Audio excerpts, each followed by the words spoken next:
2025 मा तपाईहरुले प्रोफाइलबाट कतिवटा पेज बनाउन सक्नुहुनेछ। आज यही भिडियोमा ध्यानले सुन्नुहोस्।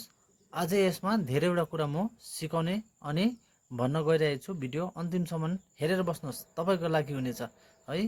2025 मा तपाईहरुले प्रोफाइलबाट पेज जति पनि बनाउन सक्नुहुनेछ, जतिवटा बनाउँदा नि सक्नुहुनेछ। बट अब यहाँनिर कुरा, खास कुरा चाहिँ यहीँनिर छ। तपाईले बनाउनुहोस्, पैसा नि कमाउनुहोस् है।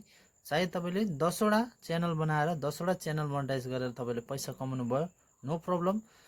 तर यदि तपाईहरुको कुनै पनि 10 वटा च्यानलमा कुनै पनि च्यानलमा स्ट्राइक आयो अथवा कसैले बार स्ट्राइक दिँदैछ भने बार स्ट्राइक तपाईको अरूले दिँदैन, स्ट्राइक पाउनु हुँदैछ भने चाहिँ तपाईहरुको के हुन्छ भन्दाखेरि 10 वटा च्यानलमा एउटा च्यानलमा स्ट्राइक आयो भने तपाईको मेन प्रोफाइल जुन चाहिँ छ, जुनबाट चाहिँ तपाईको बनेको हुन्छ पेजहरु है, प्रोफाइलले स्ट्राइक भेट्छ। स्ट्राइक भेटेपछि तपाईको 9 वटाको 9 वटा 10 वटाको 10 वटा पेज सबै गायब हुन्छ, बुझ्नु भएन। अनि तपाईको प्रोफाइललाई सस्पेन्ड गरिदिन्छ, बुझ्नुभयो। तपाईको सबै च्यानलै उडेर जान्छ।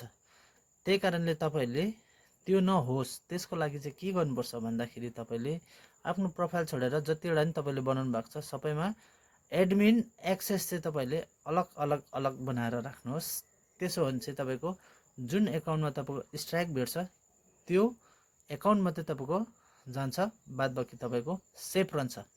ल भन्न साथीहरु, यो जानकारी तपाईलाई कस्तो लाग्यो? 2025 को नयाँ रुल्स है, तपाईलाई थाहा थियो कि थिएन? मैले भनिदिए। कस्तो लाग्यो कमेन्टमा लेख्नुहोस्। भिडियोलाई डङ शेयर गर्नुहोस्। छिटो कन्जुस नगरी लाइक गर्नुहोस् होला। अनि यहाँ फलो गर्न चाहिँ नबिर्सिनुहोस् तपाईको साजन भाइलाई प्लिज।